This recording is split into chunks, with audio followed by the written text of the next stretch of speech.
Bienvenidos a este video de base de datos en el que vamos a ver de una manera rápida y práctica cómo realizar la instalación de MySQL Workbench. Vamos a verlo así por encima, ¿verdad? Nada más vamos a ver cómo accesar, cuál es la página, cuáles son los enlaces que debemos seleccionar, cuáles son la dirección recomendada para instalarlo y vamos a ver más o menos cómo se ve la interfaz de esta aplicación, de este tool, ¿verdad? Entonces, continuamos. Entramos entonces al navegador y buscamos MySQL Workbench aquí en la pestaña esta y en la primera opción que nos despliega Google la seleccionamos, luego nos vamos a la parte de descargas, luego nos vamos a la parte de Community, damos clic en MySQL en Windows, MySQL Installer, que este instalador va a contener todo lo necesario para trabajar. Vemos aquí las dos opciones. Primero verificamos el sistema operativo, ¿verdad? Vemos que es Windows y seleccionamos la de mayor tamaño, que va a contener todo sin necesidad de realizar alguna descarga adicional. Le damos en descargas, luego en esta parte le damos no thanks, ¿verdad? Para no tener que loguearnos, y ahora esperamos a que se realice la descarga. Una vez que tenemos la descarga completa, entonces la abrimos y se nos va a desplegar entonces el instalador, ¿verdad? Todo lo que es MySQL Workbench y de todos los demás. Aquí seleccionamos la primera opción, ¿verdad? No, más bien seleccionamos la última opción, que es Custom, que nos va a permitir instalar lo que nosotros queramos.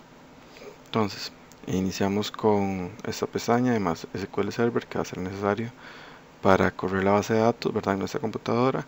Luego instalamos el Workbench, que va a ser el editor de la base de datos. Instalamos algunos complementos, por ejemplo los utilities por aquello que lo necesitemos. Instalamos el shell por aquello de la consola, ¿verdad? Que por aquello que también lo ocupemos.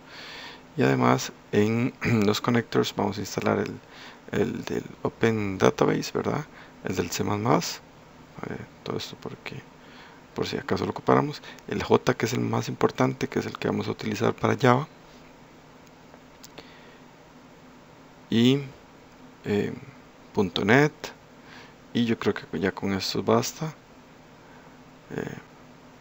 ¿verdad? Instalemos todos los conectores para aquello de que no nos presente ninguna incompatibilidad. Y por último, continuamos con la documentación, ¿verdad? Para tener en el caso de alguna consulta. Entonces, una vez agregamos todos, le damos siguiente y le damos ejecutar. Vemos que todos aparecen como ready to install. El Workbench aparece como listo para descargar. Entonces vamos a tener que esperar a que se instalen, ¿verdad? Los que tienen que instalarse, y a que se descarguen los que tengan que descargarse. En este caso solamente el editor de la base de datos. Entonces, continuamos cuando ya termine este proceso.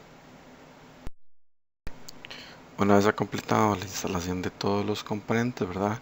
Revisamos que se haya instalado el server, el Workbench, ¿verdad? Que son los importantes. Presionamos siguiente y ahora se va a configurar el servidor. Seleccionamos aquí la primera opción en Standalone, ¿verdad? Y continuamos. Entonces ponemos que es un Development Computer, ¿verdad? Dejamos todo como está y continuamos. Aquí es importante, ponemos que el Authentication Method sea Legacy para no tener problemas. Ponemos un root password, que en este caso vamos a poner 1234 1234.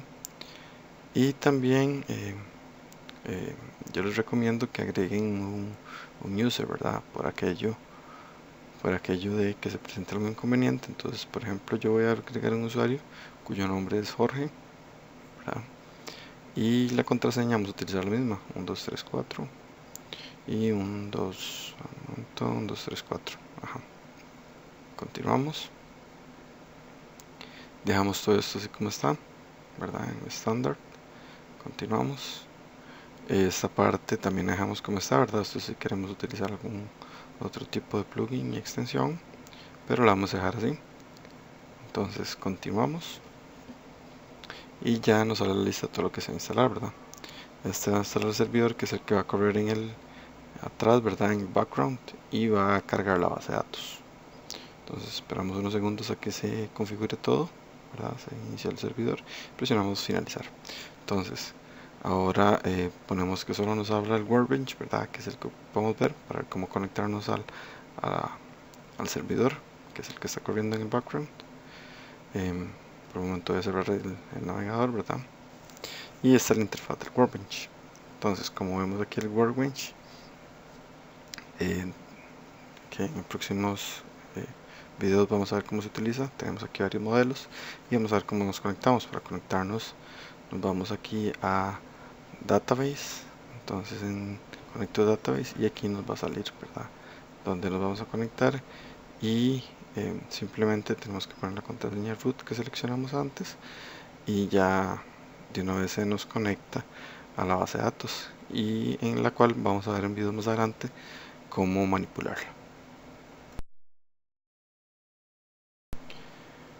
Hemos visto cómo instalar Workbench, cómo instalar el servidor, que es el que va a correr atrás, ¿verdad? Y va a soportar la base de datos.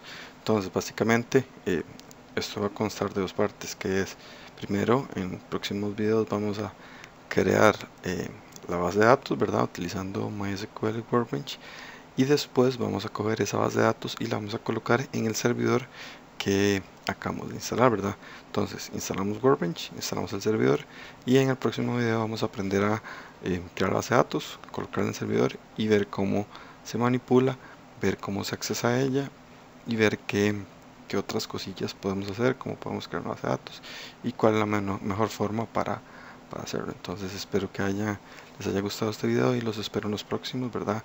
Igual aquí abajo van a quedar algunos enlaces em, de instalación para que puedan accesarlos de forma más sencilla.